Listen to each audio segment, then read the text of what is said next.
Começa agora o Burkecast, o podcast oficial do Burke Instituto Conservador, com Aramis de Barros.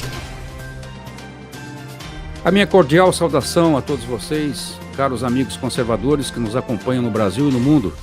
Quero dar-lhes as boas-vindas a mais essa edição especial do nosso programa.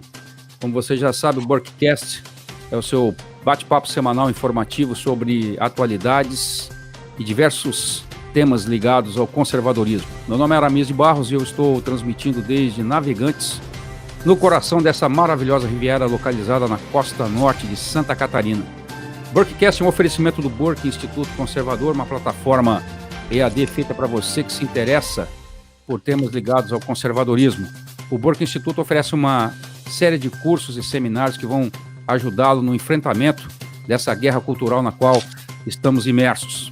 Aliás, se você gostar do tema que será abordado hoje no Burkecast, eu quero aproveitar e desejar recomendar a você que acesse o site do Burke Instituto e assine o curso Direito e Globalismo. Você pode assinar o seminário completo ou apenas os cursos avulsos. Nesse pacote foram abordados assuntos interessantes como engenharia comportamental, desarmamento civil, garantismo penal, desencarceramento, aborto, desconstrução da família, ativismo judicial, entre outros temas. E conta também com a presença de professores ilustres, como o Dr. Diego Pesce, o Dr. Bruno Carpes, o jornalista Bernardo Küster, professor Ricardo Dipp, Dr. Guilherme Schelbe, a doutora Ludmila Lins Grilo, o Dr. Fabrício Rebelo, entre outros. Então fica a dica para você que quer saber mais sobre o tema, sobre esse tema tão relevante e urgente para o público conservador. Muito bem, nessa nossa sexta edição especial do Burkecast, eu recebo novamente com muita satisfação um convidado que esteve conosco na primeira edição especial do Burkecast. Ele nos atende gentilmente desde Belo Horizonte, Minas Gerais. É formado pela Faculdade de Direito do Sul de Minas, presidente do Ministério Público, o MP Pró-Sociedade, autor do livro Globalismo, Ativismo Judicial, o MP Agente de Subversão Social. Ele tem feito muitas palestras presenciais e online sobre questões ligadas ao direito e sobre os desafios que o fenômeno que chamamos globalismo impõe sobre ele. E isso tanto no Brasil como no Ocidente de forma geral. Assim, para falarmos sobre o tema direito e globalismo, eu tenho a imensa satisfação de receber novamente no Burkecast o meu prezado doutor Márcio Luiz Schiller.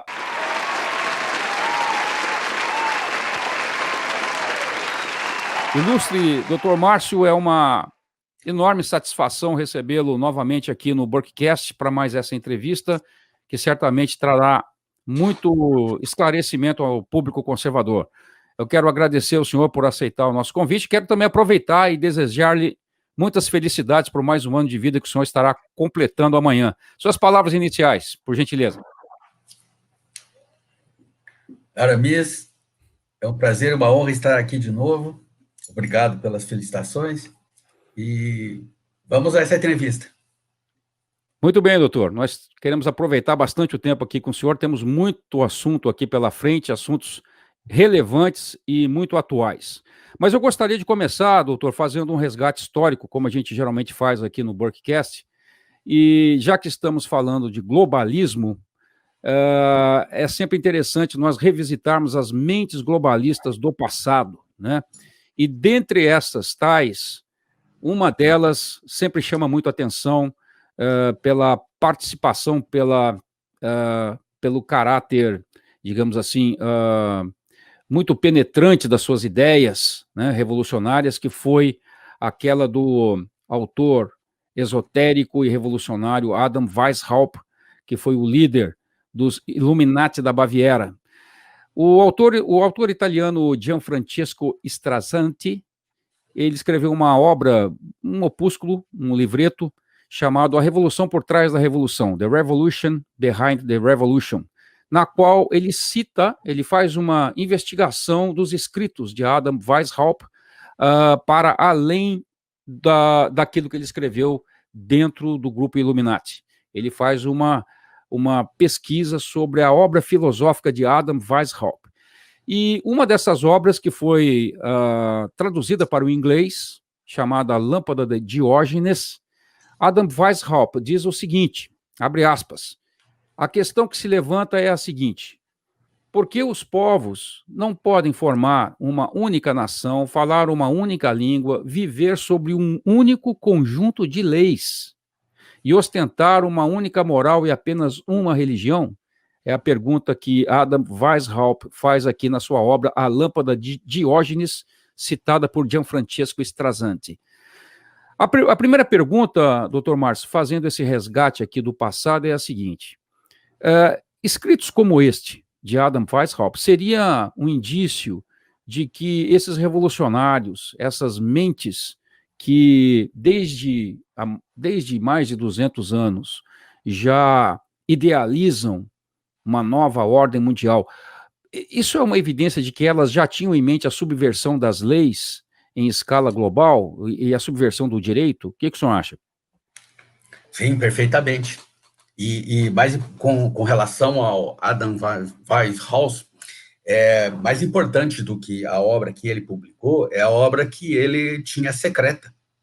Era uma obra secreta que ele possuía, e, segundo Michael Jones, essa obra não seria conhecida, não teria sido conhecido se o governo da Baviera não tivesse descoberto e depois publicado. E eram esquemas de dominação, verdadeiras estratégias que se tornaram públicas, que de outro modo não teriam vindo à luz, não teriam sido conhecidas. O Adam Weishaupt, ele era um Illuminati, e foi um dos fundadores, foi o principal fundador do grupo Illuminati. Inicialmente era o Clube dos Perfectíveis, depois passou a se chamar a Ordem das Abelhas, e depois a Ordem Illuminati.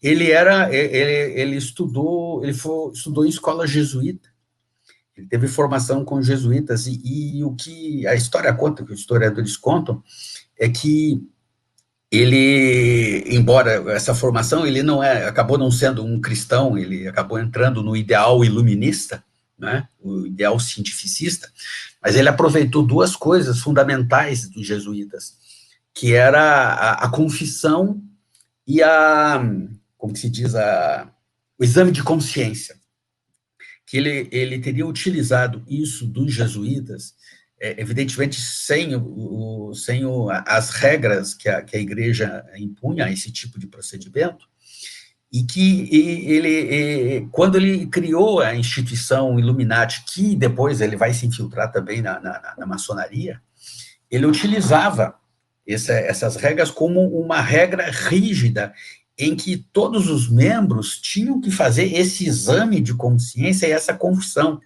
O resultado disso tudo é que ele tinha o conhecimento de toda a vida das pessoas, de detalhes íntimos, e o que está por trás disso tudo, o que era a base dele, era um conhecimento psicológico que dava a ele o controle. A palavra-chave da intenção dele é ter o controle sobre as pessoas.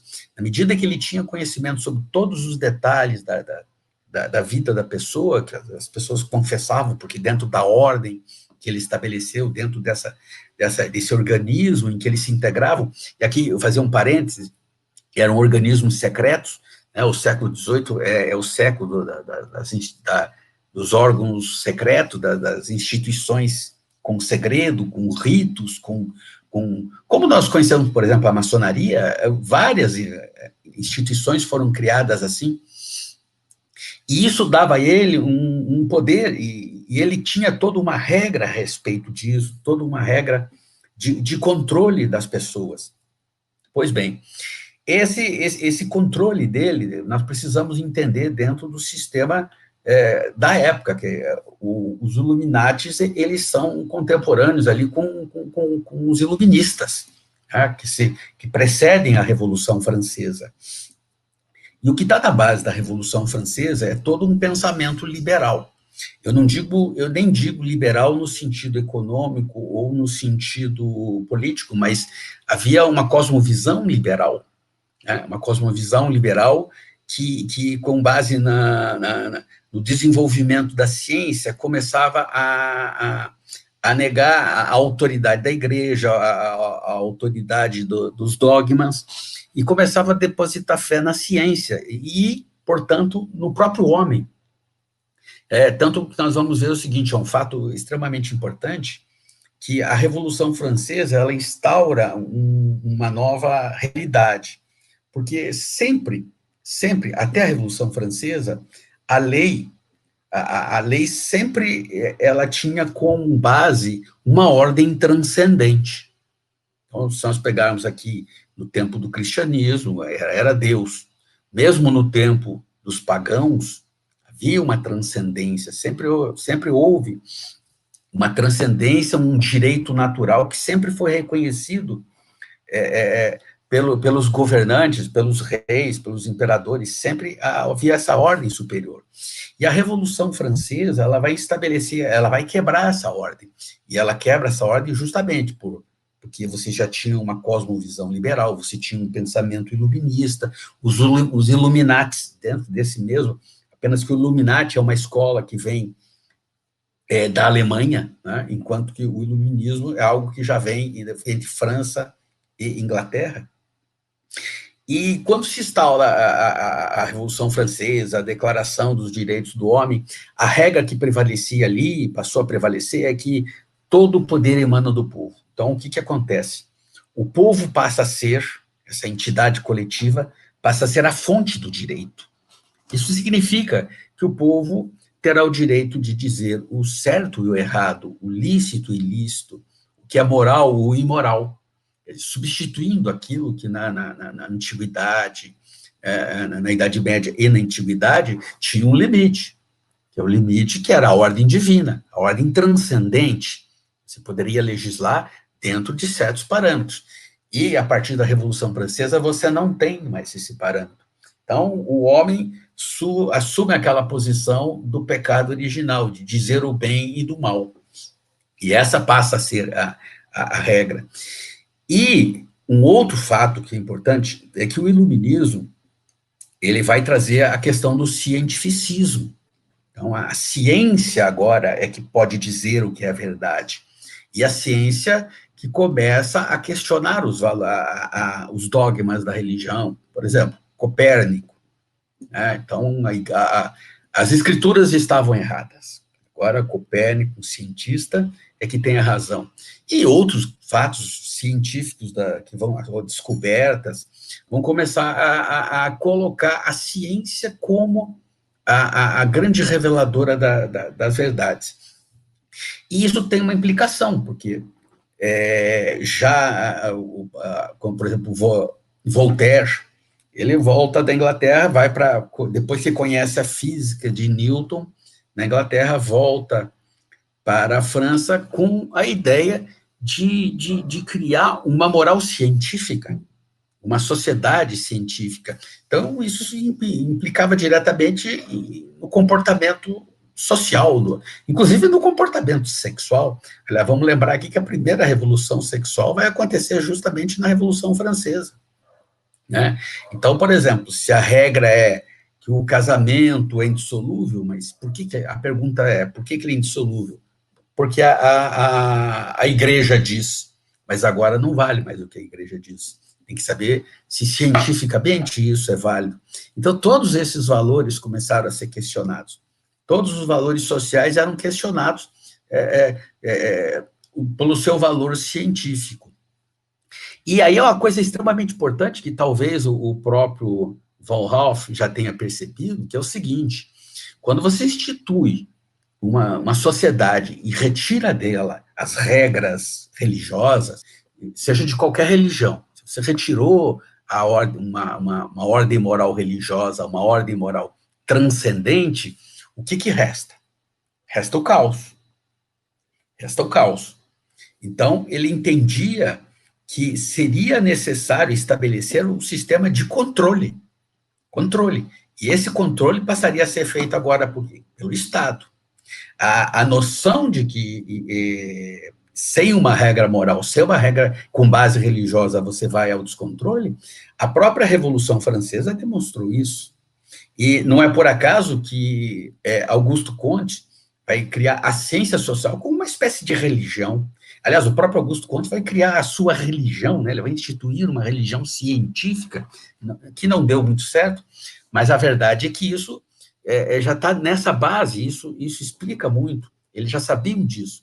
Sabiam que se você retirar da ordem social a base moral religiosa, você não tem mais, a sociedade entra em caos.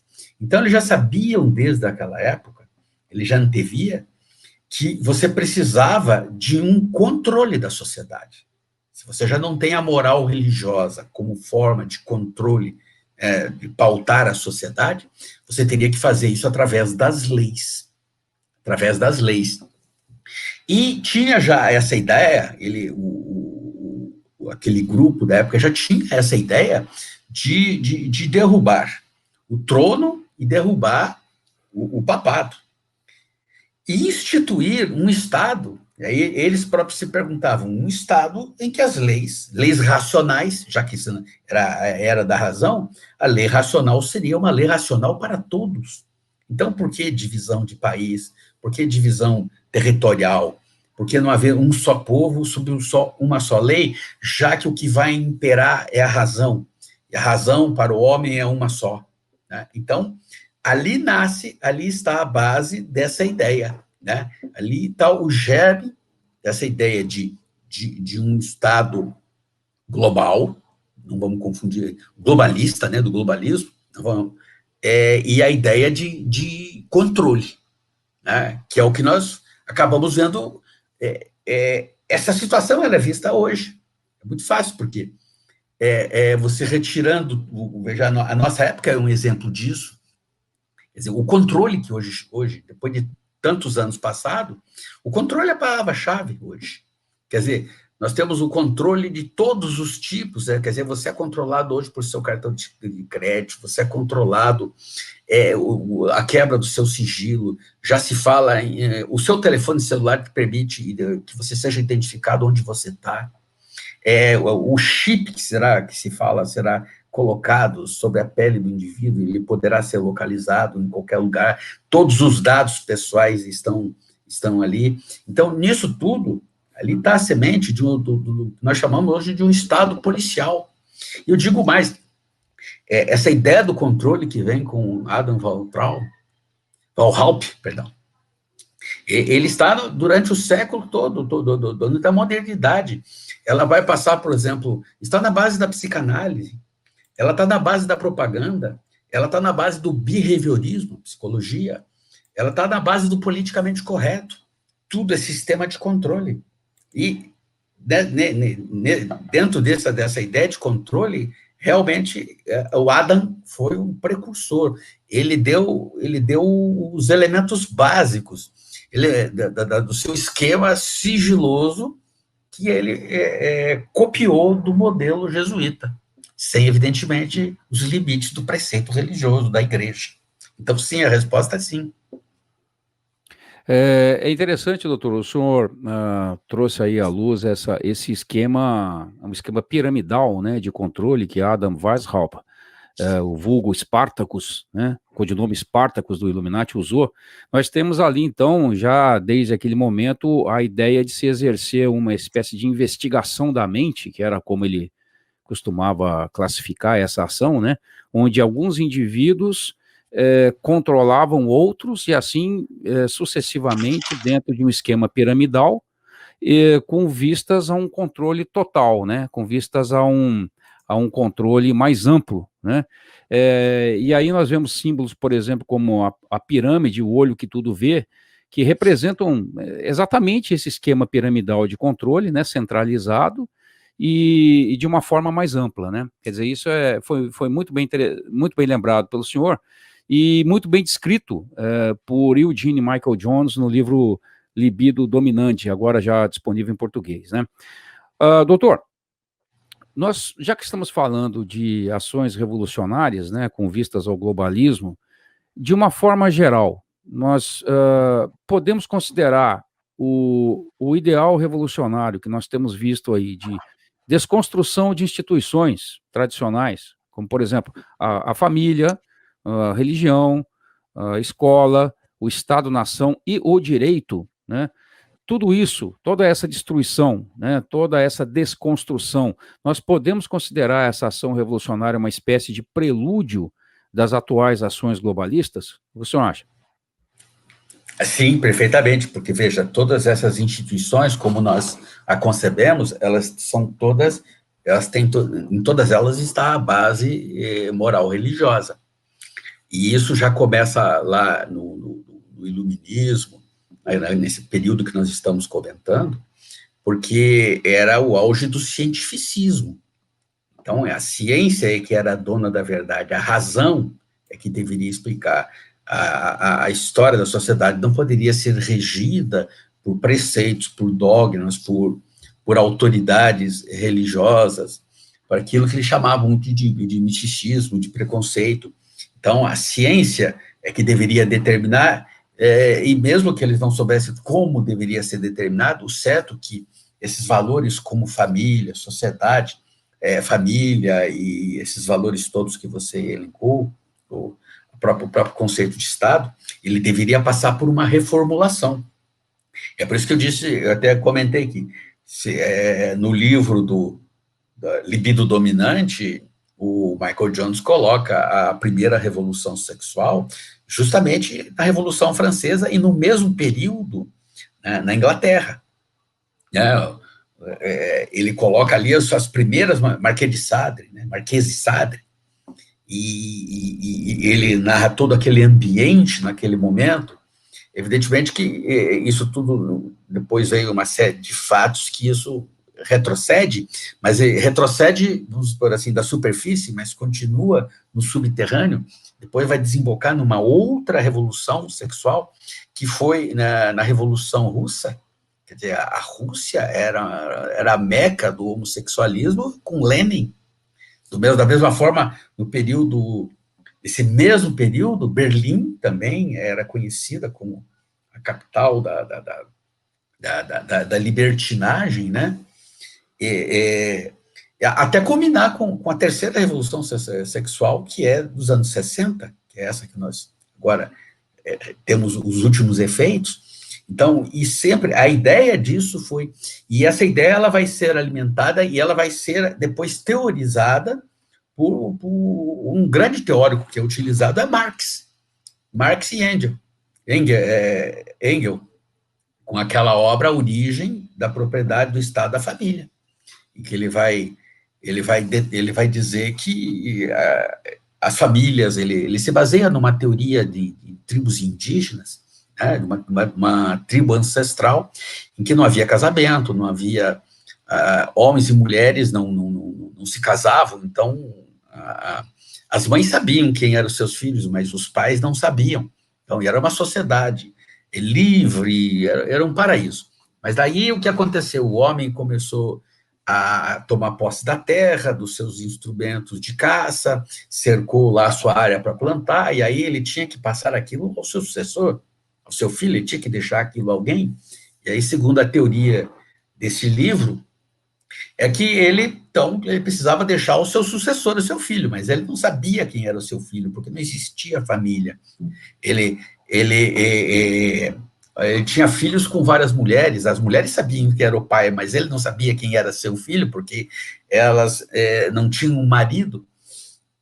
E aí é que ele, então, segundo essa obra, ele toma a propriedade da terra e depois da mulher, e ela passa a ser, essa obra descreve ele como agora o escravo dela, né, propriedade dela, e agora ele sabe quem é o seu filho, né, e ele pode legar, ele pode transmitir os seus bens àquele filho, e desse desenvolvimento ele chega à noção de Estado, né, a partir da família chega o Estado, e aí ele conclui que o Estado, a família e a propriedade são instrumentos do homem, né, do homem, para dominação, para dominar a propriedade, dominar todos os comportamentos. E é com base nesse livro que todas as revoluções são feitas a partir ali a Firestone, a Butler, a Kate Miller, elas vão se basear em boa parte nessa obra, desenvolvendo, evidentemente, contos autores, mas o raciocínio básico é isso, para decomposição. Hoje, quando nós falamos em teoria de gênero, e todo esse discurso moderno, ele tem essa base. E a ideia básica é destruir a família, porque essa sociedade que eles querem alterar depende da destruição dessa sociedade tradicional, dessa, vamos dizer aqui, a cultura ocidental, essa tradição de moral judaico-cristã, de filosofia greco-romana. Então, desde aquele período, tudo se desenvolve justamente para isso. E, evidentemente, o direito entra nisso como? Porque ele é o regulador, né? Ele é que vai determinar o certo ou o errado. E o Estado, como representante da vontade popular, né? Todo o poder emanando do povo, e aí vai sendo construído, e é por essa razão que esses valores vêm sendo modificados. Né? Não existe valor, não existe mais um valor absoluto, não existe um valor transcendente. De tempos em tempos, os valores vão alterando de acordo com o sabor da população, dos movimentos, dos avanços com muitas aspas, né? Desses movimentos. Tá? Então, sim, é verdade. Perfeito, doutor Márcio. Agora, eu proporia a gente revisitar uma obra distópica que também fala sobre essa construção de uma nova ordem mundial, que é a obra do autor inglês Eric Blair, conhecido como George Orwell, né? A obra 1984. George Orwell, ele cunhou um termo interessante nessa obra, que em inglês é Newspeak, ou nova língua, aqui para nós, né? A gente entende que George Orwell, ele sutilmente alertou através desse conceito sobre os perigos da manipulação da linguagem, né? E de como essa manipulação pode, de alguma forma, afetar a percepção que as pessoas têm da realidade e acabar até mesmo oprimindo as consciências e transformando, inclusive, o que se pretende por verdade num instrumento de poder, né? E a pergunta aqui, a partir da obra de George Orwell, e dessa ideia da Newspeak, ou da nova língua, a pergunta é o seguinte: o senhor acredita que esse pesadelo orwelliano, ele começa a se cumprir? Ou seja, o senhor acredita que as forças globalistas estão realmente instrumentalizando, hoje em dia, a linguagem como nós a vemos, e com isso, eles estão conseguindo perverter o direito, não? Com certeza. E, na verdade, eles pervertem a própria noção de realidade. Porque, veja, quando a nova língua, ela emprega palavras cujo sentido não. Por exemplo, o Ministério da Verdade, na obra 1984, é o Ministério da Mentira. Porque ele adultera fatos históricos, ele altera a história, mas ele é o Ministério da Verdade. Então, há uma distância entre a palavra e a realidade.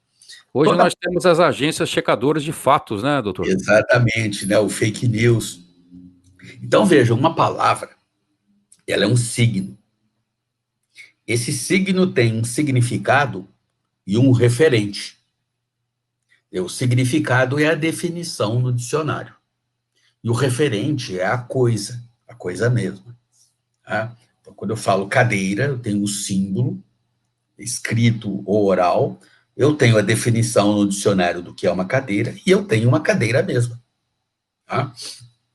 Então, normalmente, quando uma criança nasce, quando ela está aprendendo a falar, ela no mesmo tempo aprende a palavra. E ela não tem a definição, e às vezes não tem a própria coisa. E é com o tempo que ela vai compreendendo, ela vai ligando as palavras que a mãe, o pai, a família falam com as coisas mesmas e depois a sua definição. Ela ouve a palavra mamadeira, ela vê a mamadeira, mas ela não sabe o que é definir o que é uma mamadeira. Às vezes acontece ao contrário, ela ouve uma palavra, ela não sabe o que aquilo significa. Isso é muito comum quando a criança pequena chega em casa e pergunta para a mãe ou para o pai. Ela ouviu uma palavra na rua, é um palavrão, e ela pergunta isso em casa. E a mãe e o pai não podem explicar o que aquele palavrão significa. Eles não podem explicar. O menino não vai entender aquele palavrão que ela ouviu na rua. Então, o que a família diz? O meu filho, isso é uma coisa muito feia. Não fale, tá? Não fale isso, é uma coisa muito feia. E o que aconteceu? Aconteceu que o menino passou, ele tem o signo e ele tem o significado agora. O significado é que aquela palavra, aquele signo, é algo muito feio. Ele ainda não sabe qual é o referente, mas quando ele quiser ofender alguém, ele vai usar o signo. Quando ele brigar na rua com outro menino e quiser ofendê-lo, ele vai usar aquela palavra, mesmo sem saber qual é o significado. Isso é muito próprio da linguagem da criança. Com o tempo, aí depois, mas ela vai crescendo, ela vai entender, essa palavra quer dizer isso, né? Mas isso é muito próprio da linguagem infantil, né? Mas quando você transporta isso para a linguagem adulta, isso é um caos, né? Isso é um caos, principalmente para a linguagem intelectual. Quando fala linguagem adulta, o exemplo simples no campo de futebol, a torcida xingando a mãe do juiz. É só uma ofensa. É só uma ofensa, porque ninguém conhece a mãe do juiz, e se conhecesse, certamente ela não é aquilo que ele está dizendo na sua ofensa. Mas a palavra passa a ser utilizada, assim como o garoto que não sabia o que o palavrão queria dizer, mas ele utilizava, ele utiliza a palavra pelo efeito emocional que ela desperta. Ele não sabe o significado, mas ele sabe que se ele disser aquela palavra, ele vai conseguir ofender aquela pessoa. Assim como a torcida no campo de futebol xinga a mãe do juiz, não conhece a mãe do juiz, ele só quer ofender o juiz, o efeito emocional. Mas quando você transporta isso para a linguagem técnica, para a linguagem política, para a linguagem intelectual, e você vê debates em que a linguagem é simples, a linguagem não tem referente, isso é uma tragédia. Isso é verdadeiramente uma tragédia. E o melhor exemplo que eu vejo, isso é democracia. Todo mundo invoca a palavra democracia para se referir às coisas mais diferentes. Se nós considerarmos que democracia é uma forma de governo, não faz sentido eu falar aqui o nosso programa de rádio é democrático. Lá em casa nós somos democráticos. Não, isso não faz sentido. Mas nos discursos públicos, você dizer que você é democrático, embora não faça sentido, que você não está falando de regime político, mas isso é simpático. Isso desperta um efeito emocional no ouvinte, né? Então, se você é democrático, então você é boa gente, você é boa pessoa, você é um cara legal. Se você não é democrático, então você não é legal, você não é boa gente, você não é boa pessoa. E isso contaminou, isso principalmente com o politicamente correto, contaminou. E o que acontece é que acontece com o debate, acontece no debate a mesma coisa que acontece com a linguagem infantil. Você está só se referindo a emoções. Você não está se referindo à realidade. A realidade não entra mais em conta. Entra só o aspecto emocional do discurso. Então, isso é muito próprio da pós-modernidade, né? A pós-modernidade, ela abandona a razão e parte para o discurso emocional, o construtivismo, o sociolinguismo, é a linguagem que vale, é o texto. A realidade não entra, nós discutimos textos, não discutimos uma realidade. Isso se encaixa tudo sempre dentro do mesmo sistema. Agora, uma discussão pública em que as pessoas estão se propõem a debater, por exemplo, os problemas do país, a realidade não conta, só conta o aspecto emocional do discurso, quer dizer, é um hospício. E o que a gente vê isso, por exemplo, no direito, é comum, isso acontece, a realidade, por exemplo, agora eu vou citar duas palavras aqui, fake news. Quando eu falo fake news, o ouvinte vai dizer, não, fake news, ele não sabe o que é, mas ele já ficou com uma sensação ruim, negativa. Se é fake news, é ruim. Mas o que é fake news? O que é uma notícia falsa? No nosso cenário jurídico hoje, fake news é crime. Aliás, tem até um inquérito para apurar as fake news.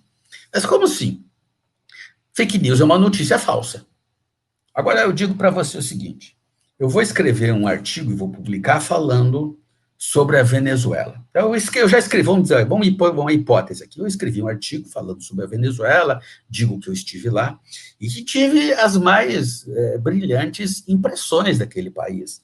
Então, um país democrático, um país em que realmente há liberdade, principalmente liberdade de expressão e liberdade de imprensa, que, apesar de estar passando uma fase econômica difícil, as famílias têm boa situação, há uma boa educação, saúde, e as pessoas têm um bom padrão de vida.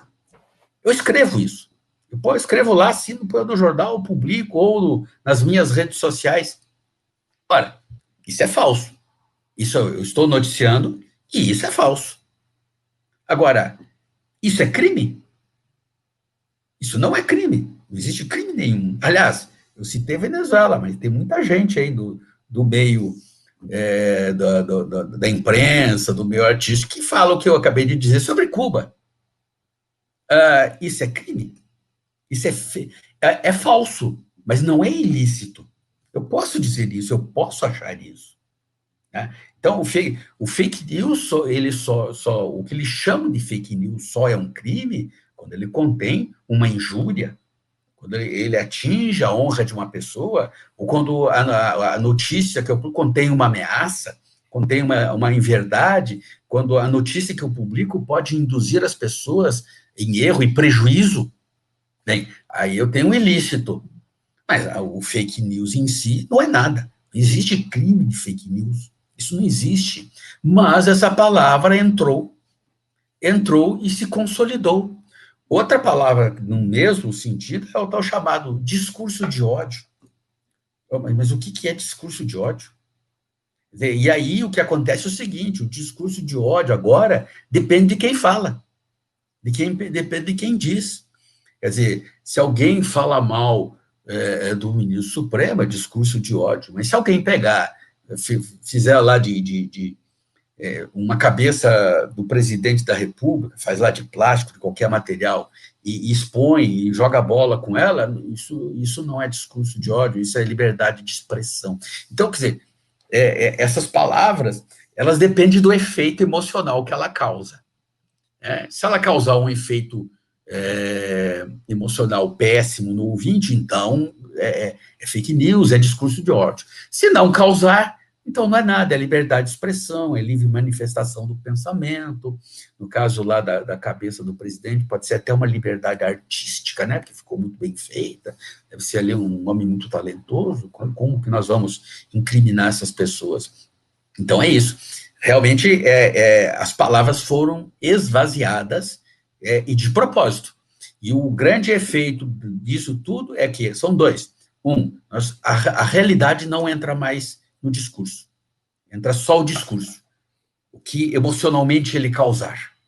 O discurso bom não é aquele que está diretamente retratando a realidade, mas aquele que emociona o ouvinte e, portanto, convence.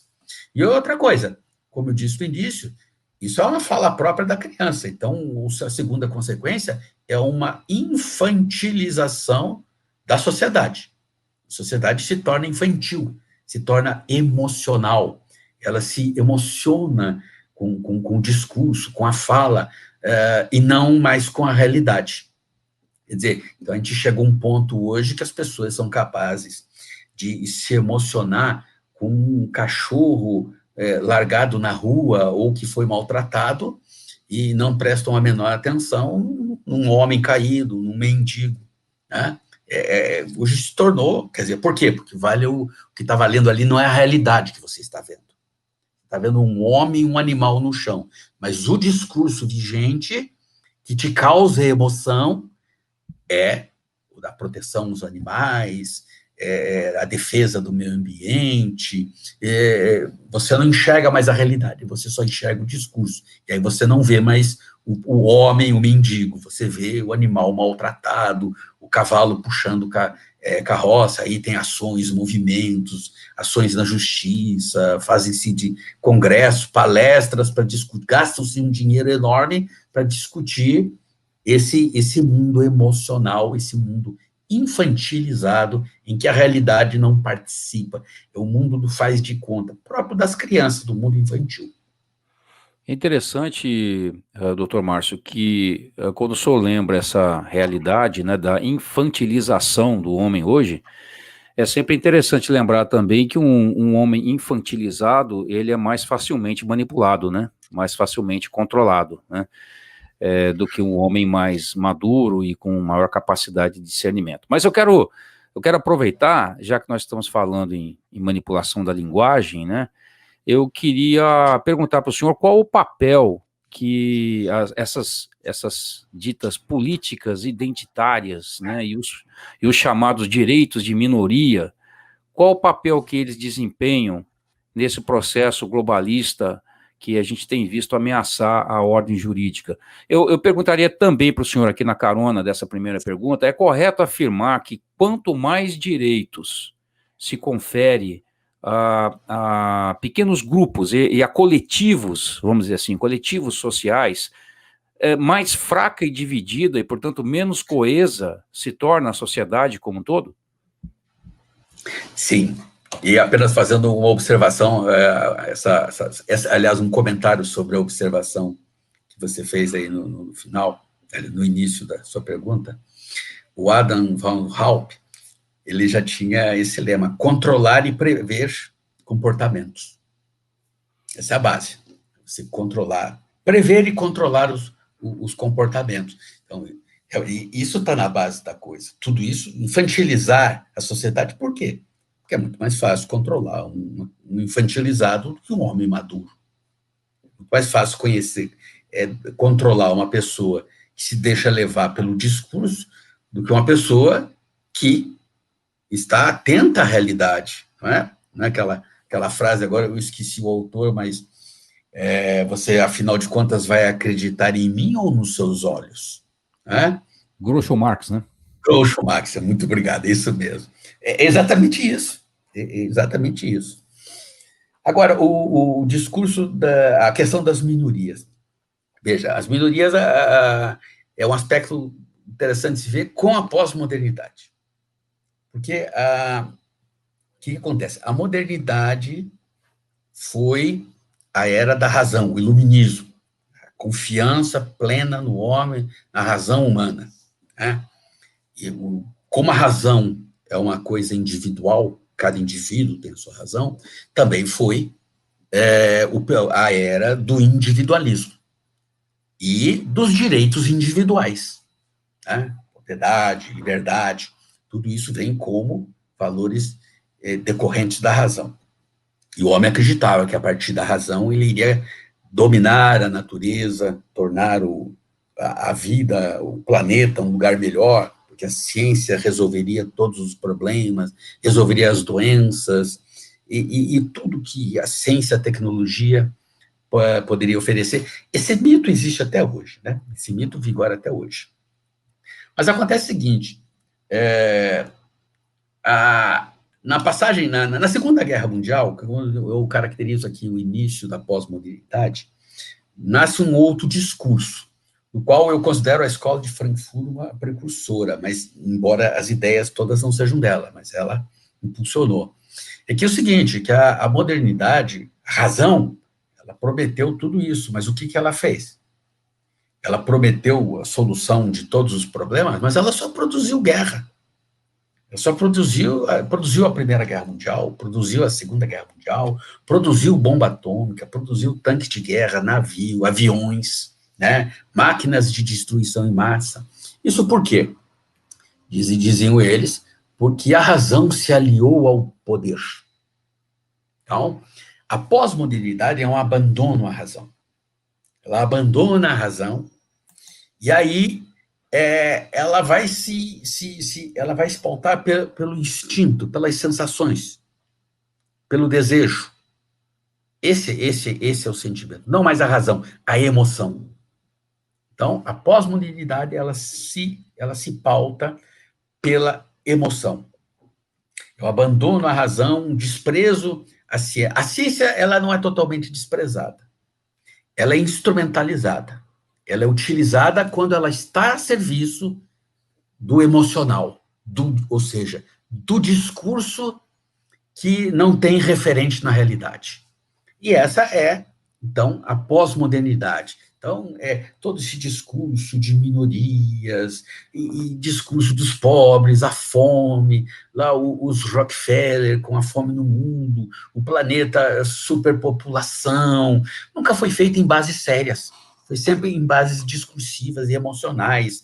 Lá o malthusianismo, não, o malthusianismo era antigo, mas eu digo já aproveitado agora, né? Na pós-modernidade, ou já, eu falo a pós-modernidade como marco à Segunda Guerra Mundial, mas ela começou a ser desenvolvida já há algum tempo antes. Então, o planeta vai ser destruído porque a população cresce em PG e o alimento cresce em PA. Bem, então, todo esse discurso emocional, ele não tem base científica, muito disso foi derrubado cientificamente, né? Mas mesmo assim, prevalece o discurso. Bem, paralelamente acontece outro fenômeno. É porque a sociedade cresceu, a sociedade se desenvolveu, né?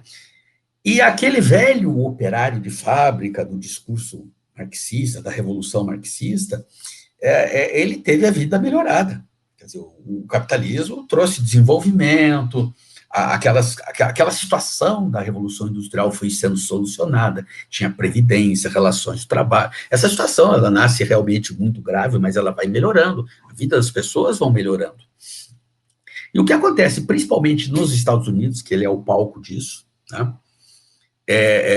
A vida do trabalhador ficou excelente. Eu sempre digo, o operário americano, ali, em torno daquele período da Segunda Guerra, ele não queria revolução, ele queria evolução. E os membros da escola de Frankfurt, aqueles que migraram para os Estados Unidos, que foram recebidos nas universidades americanas, eles descobriram que o operário americano não era receptivo ao discurso marxista de luta de classe. Mas eles descobrem, nos Estados Unidos, outras classes. Descobrem as feministas, descobrem principalmente as feministas que eram marxistas, interessante, as feministas americanas eram marxistas. Descobrem os negros, e com o movimento do Martin Luther King, e aí ele descobre que nós temos uma nova freguesia, e resolve expandir. Depois tem o movimento gay, os anos 60. Então, eles resolvem que aquele discurso da luta de classe deve ser transportado agora para essas minorias. E não só. Quando eles chegaram, os negros já tinham conseguido muito, já tinham apanhado a polícia, já tinham sofrido muito e conseguiram conquistas legislativas. E aí bastava que as outras minorias fossem se enquadrando nesse conceito de minorias para usufruir esse mesmo Estado, as vantagens desse mesmo Estado. Aí foram estendendo isso aos índios, e aí isso é exportado, vem para o Brasil, aí então temos os quilombolas, hoje nós temos os moradores de rua, ou como eles gostam de dizer na nova língua, moradores em situação de rua, né? E aí, tudo isso, essa é a nova classe revolucionária. E aí é aquela velha máxima do general chinês, dividir para governar. Você tem que dividir a sociedade, você divide, e o que acontece? Aquele sentimento que existia no passado, de complementariedade na sociedade, de apoio mútuo, ele é substituído por um discurso de oposição, até um discurso de ódio, quer dizer, classe contra classe, quer dizer, feminismo, homem contra as mulheres, o movimento negro, os negros contra os brancos, os héteros contra os gays. Então, você vai dividindo toda a classe, e numa sociedade toda dividida, evidentemente, para governar é muito mais fácil. Você vai atendendo as reivindicações, mas é certo que você nunca tem uma maioria. A sociedade está toda dividida e manipulada e controlada. Controlada por um discurso de apoio, controlada com verbas públicas, verbas de ONG, direitos, aí tem estatuto para um, estatuto para outro. Aí nós temos cotas na escola, cota na universidade, você vai atendendo essas necessidades. E veja, não são necessidades racionais, são necessidades emocionais, né? Porque A própria expressão minoria nem representa isso. Né? Muitos são maioria. Não são, muitos desses grupos não são minoritários, mas todos são. A palavra minoria, no seu sentido ali, do politicamente correto, engloba todas essas categorias, divide a sociedade, e você não tem mais como a sociedade se organizar e fazer maioria. Então, isso... Interessante, doutor. O senhor está citando aí uma coisa importante, porque esses grupos que são estimulados a dividirem a sociedade, né, cada vez mais, eles não param para pensar que de cada um desses grupos, os direitos advêm da mesma fonte, que é o Estado, né? Quer dizer, então, quanto mais se divide, eles não estão sendo empoderados, eles estão empoderando o Estado, né? Que é a fonte dos seus direitos, né?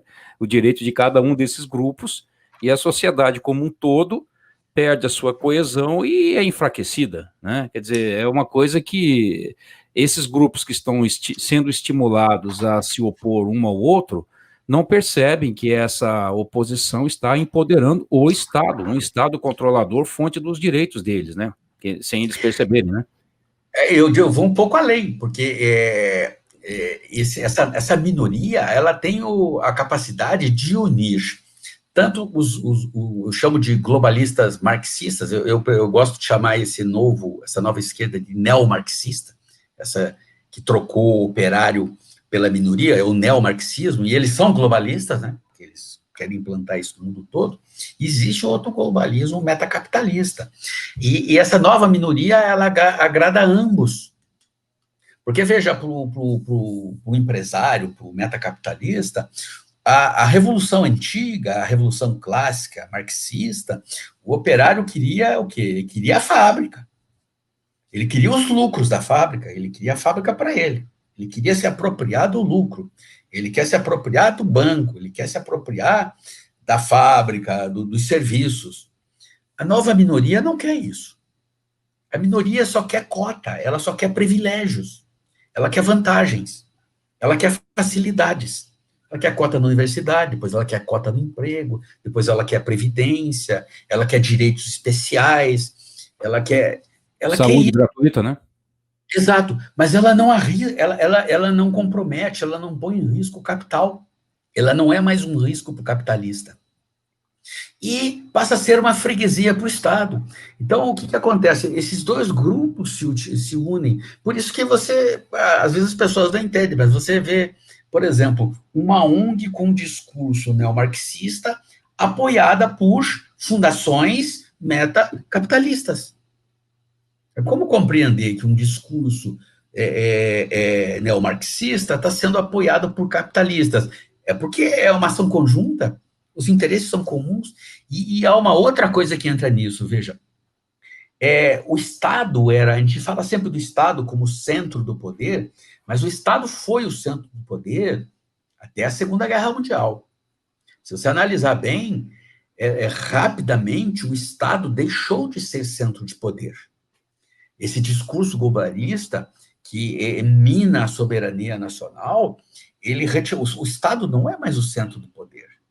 Quer dizer, qual Estado hoje que se contrapõe às determinações da ONU? E quem manda na ONU? Quem manipula os barbantes? São esses mesmos globalistas.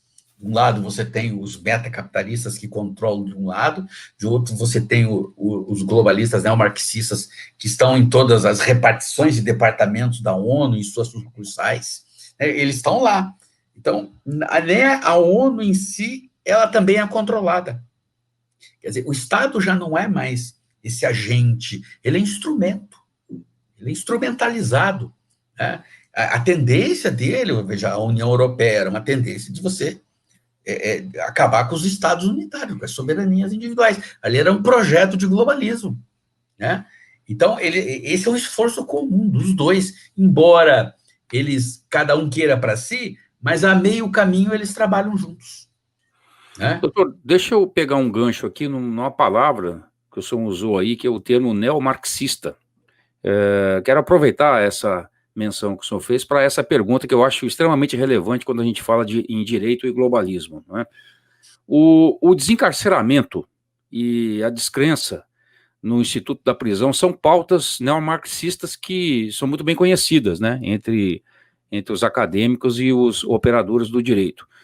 E aí, a pergunta que eu gostaria de trazer para o senhor é o seguinte: nesses dias agora de pandemia, nós presenciamos, assim, atônitos, né, pelo menos os conservadores, a soltura de milhares de detentos, não só no Brasil, mas mundo afora, né, milhares, enquanto indivíduos de bem eram presos pelo simples fato de estarem andando nas ruas ou sentado numa praça, milhares de presos, detentos, alguns até de periculosidade, foram soltos. Eu digo que isso aconteceu no mundo todo porque eu sei por experiência, eu trabalho para uma organização norte-irlandesa, e quando começaram as primeiras solturas aqui no Brasil, eu entrei em contato com alguns dos meus colegas de trabalho na Irlanda do Norte e perguntei se isso estava acontecendo lá. E estava. Claro que numa proporção muito pequena, porque se trata de um país de 1.800.000 habitantes, mas centenas de presos estavam sendo soltos lá na Irlanda do Norte, né, na Inglaterra, na Europa de forma geral, nos Estados Unidos, em vários lugares, né. Muito bem, diante desse quadro, o senhor acredita que o desencarceramento também se comprovou uma estratégia globalista que a gente poderia chamar de eficaz na subversão do direito nesses dias? Aramis, nós precisamos entender primeiro, quando nós falamos aqui de desencarceramento em massa, é que o bandido é a nova minoria. Tá? Ele passou a ser a nova minoria, ele passou a ser o novo protegido desse discurso dos dois lados, dos dois movimentos globalistas.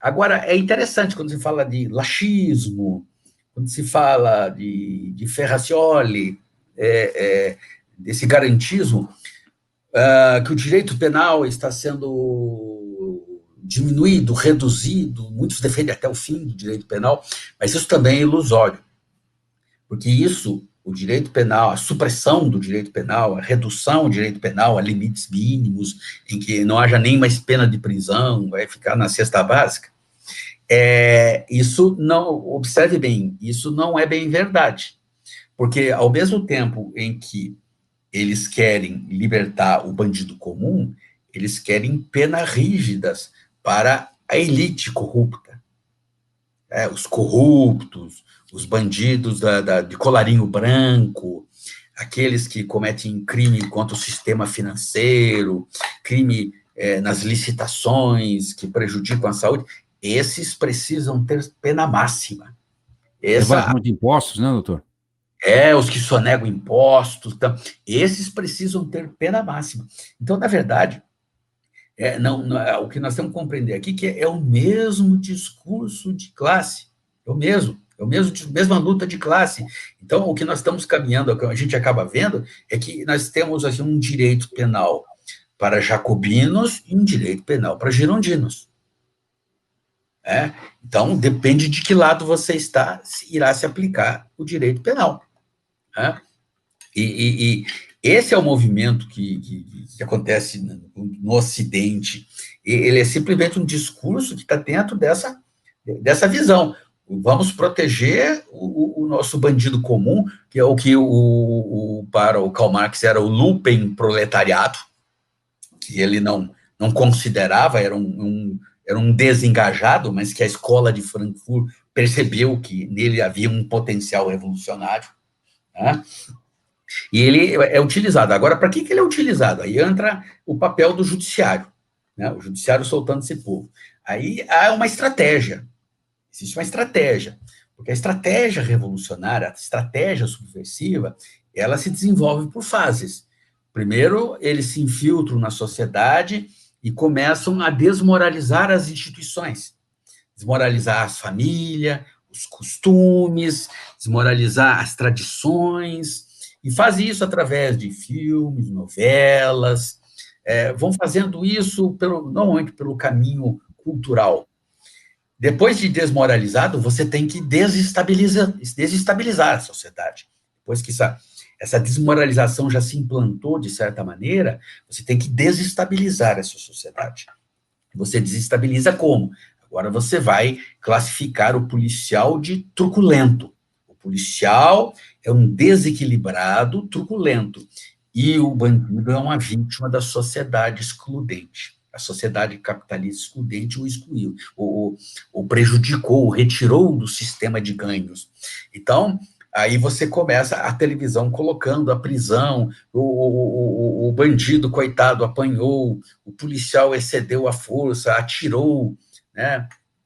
Atirou, matou o bandido, aí tenta todo mundo tentar punir, descobrir se o policial agiu certo ou errado, todo o esforço para condená-lo. Esse é a fase de desestabilização moral da sociedade, em que você vai jogando as classes, homem contra mulher, brancos contra negros, e num dado momento isso gera uma crise, que é a fase que nós estamos. Na crise, o primeiro efeito é que as autoridades constituídas, principalmente aquelas autoridades constituídas pelo voto, elas perdem a credibilidade. Elas perdem a autoridade diante dessa situação de caos. Né? Quer dizer, 60 mil pessoas morrendo por ano, crise, criminalidade, e as notícias inflacionadas sobre os problemas nacionais, a Amazônia sendo queimada, o Pantanal sendo destruído, a farsa do aquecimento global, né? Precisamos contribuir para diminuir o efeito estufa. Todo esse discurso vai pondo o quê? Vai minando a capacidade, a autoridade das autoridades, das pessoas que estão no poder pelo voto. E é o que acontece, nesse vácuo de poder, surgem outras autoridades. Outras autoridades se colocam como salvadoras. Vamos resolver isso. O exemplo clássico é a ONU e a OMS. A OMS está aí por quê? Está ditando regra para o país, passando por cima do poder executivo. E não só, citei aqui a saúde, mas ela tem feito isso, por exemplo, na educação. A questão da ideologia de gênero entrou direto da ONU para as escolas, sem passar pelo legislativo. Entrou pela educação direto. Quando foi começar a pensar regulamentar, isso já graçava no país. Então, isso conduz e no nosso país criou um aspecto interessante, porque surgiram duas autoridades não legitimadas pelo voto que passaram a assumir essa posição no país, que é o Ministério Público e o Supremo. Elas passaram a ser tentaram ocupar esse espaço, esse vácuo, mas eu acredito sem muito sucesso. Apenas só são bem-sucedidas quando mais ou menos se alinham com a ONU. Deixa eu lembrar que na posse do ministro Fux agora, falando do Supremo, ele elogiou o Supremo por seguir a pauta da ONU, principalmente a 2030, ele fez um elogio rasgado ao Supremo por estar acompanhando essas pautas, que muitas vezes vão contra a Constituição, não passam pelo processo legislativo, passam por cima da Constituição diretamente, como foi o casamento em pessoas do mesmo sexo, simplesmente fizeram uma manipulação verbal para dizer uma coisa que a Constituição não dizia, mas que a ONU recomendava. Então, é dentro desse quadro que eu enxergo essa situação das minorias e o direito. Perfeitamente, doutor Márcio. Nós temos aqui escassos minutos aqui para terminarmos a nossa entrevista, doutor, e eu gostaria de trazer a seguinte questão para o senhor. Há exatos 20 anos, um autor cristão americano chamado Stanley Monteith escreveu e lançou, na verdade, um livro, The Brotherhood of Darkness, a Irmandade das Trevas. Nesse livro, que é um livro até relativamente curto, né? Ele traça várias considerações importantes sobre a formação da tão propalada nova ordem mundial, né? Agora, uma coisa, dentre as muitas informações interessantes que Stanley Monteith traz no livro, tem uma que me chamou bastante atenção, porque ele, no final dos anos 90, já falava sobre a instrumentalização do direito, e especialmente das Supremas Cortes, em vários países, como parte fundamental desse processo em direção à construção de uma nova ordem mundial. E a pergunta que eu gostaria de fazer para o senhor é o seguinte: o senhor concorda com ele? O senhor concorda que que está havendo uma instrumentalização das Supremas Cortes, e se sim, se o senhor concorda com ele, o que isso tem a ver com termos que estão hoje aí na boca de muitos críticos do que tem acontecido, termos como juristocracia, por exemplo, ou ativismo judicial? O que isso tem a ver com essa suposta instrumentalização das Supremas Cortes em direção à nova ordem mundial? Bem, esse é um ponto de vista dos americanos, mas se nós tomarmos um ponto de vista latino-americano, nós vamos ver o seguinte, que essa questão do ativismo, da juristocracia, ela é um efeito acidental, no meu modo de ver. Porque, na verdade, é o seguinte, os regimes socialistas da América do Sul, e principalmente aqueles que seguiam o modelo de revolução clássica, e mesmo aqueles que propunham a revolução cultural, o judiciário não era uma peça importante. Você pode observar em todo o país em que o socialismo se instala, que se instala uma ditadura, uma ditadura socialista, de fato, o direito é instrumentalizado, porque o direito é a superestrutura. O direito é a superestrutura, como os costumes, eles são superestruturas, e eles se apoderam do direito, eliminam a religião, apossam-se da cultura, isso tudo é verdade. Mas com relação à Suprema Corte e o Judiciário, nas revoluções que se sucederam ou tentaram ocorrer na América do Sul e em outros países, numa ditadura socialista, o poder judiciário é peça decorativa. Aliás, o próprio legislativo é peça decorativa. É um poder central. O judiciário, veja qual é a força do poder da Suprema Corte na Venezuela. Eu nem sei se tem Suprema Corte em Cuba, mas deve ter um judiciário. Qual é o poder desse judiciário num país desse? Qual é o poder do judiciário na Coreia do Norte? Qual era o poder, a força de um poder judiciário na extinta União Soviética? São figuras decorativas, estão ali apenas para referendar e dar um ar de democracia, porque, afinal de contas, todos esses países se dizem democratas. Agora, a visão americana, ela parte da realidade deles, e que hoje, no Brasil, em parte, é nossa realidade também. Por quê? Porque esse sistema clássico, ele não se implantou. Quer dizer, a Revolução Clássica, ela retrocedeu, principalmente depois da queda do Muro de Berlim. Houve um retrocesso. Então, nós temos mais aquele socialismo, a social-democracia, o fabianismo, né? Então, o que acontece, por exemplo, a realidade americana e a realidade brasileira? No Brasil, nos Estados Unidos, o sistema do common law. Então, é praticamente um sistema consuetudinário. Né? A Suprema Corte julga por precedentes, o caso precedente. Então, esse movimento de revolução cultural, esse ideal-marxismo, ele, nos Estados Unidos, foi sempre mais vitorioso no legislativo.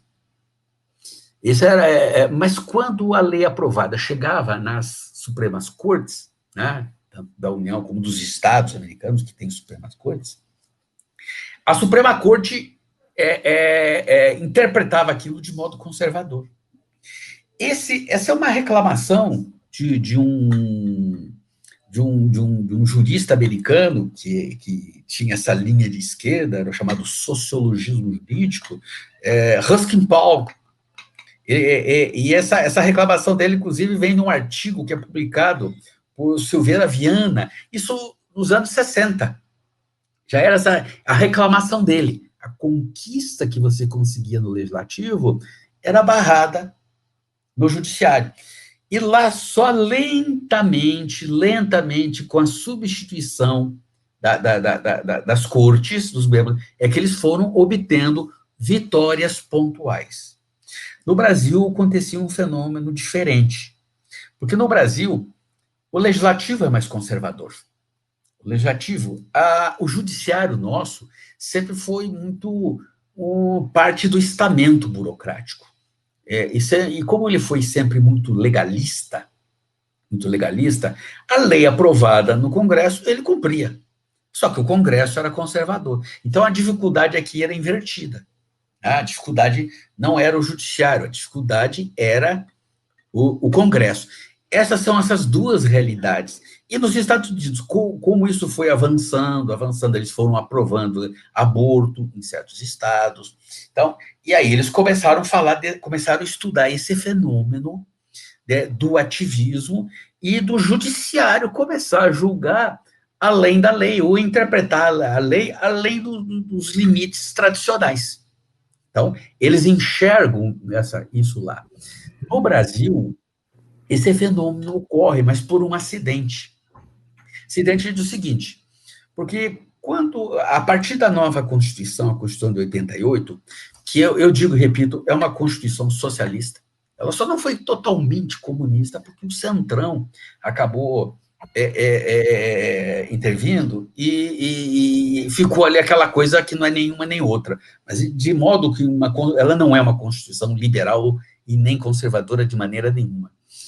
Mas o que acontece? A promulgada a Constituição, nós precisamos agora passar pelo Legislativo todo o ordenamento, modificar todo, atualizar, modificar novas leis. E isso, após a Constituição, após a nova República, no país, nós só tínhamos partidos de esquerda. Só partido de esquerda, por questões aí que precisariam ser explicadas em outro momento. E essas questões foram sendo colocadas no Congresso, e muitas delas foram passando.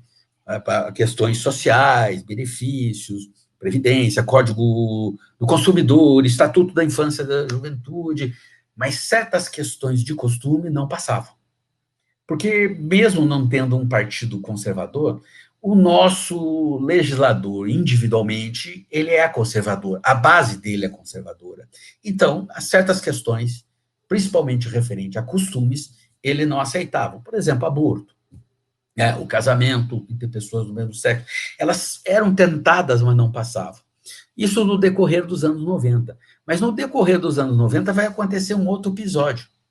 É que o nosso Supremo Tribunal Federal começa a ser renovado por nomeações agora de quem? De partidos, né, do PSDB, do PT, e você vai obtendo uma renovação de juristas, agora já alinhados com essa linha ideológica. E aí o que acontece?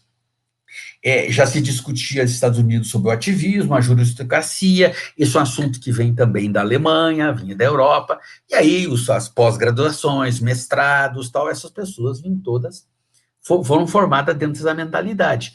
E o que aconteceu? O Supremo, num dado momento, resolveu dar uma decisão para regular uma situação que não estava regulada em lei. O caso que eu cito é o caso das algemas. Não havia regulamentação. Ele regulamentou. Quando ele fez isso, ele legislou. Embora ele não confesse isso, use argumentos sofismas, mas ele legislou. O que aconteceu? Todos aqueles movimentos ativistas que não conseguiam passar suas causas no legislativo, descobriram no judiciário um caminho. O Supremo começou a legislar.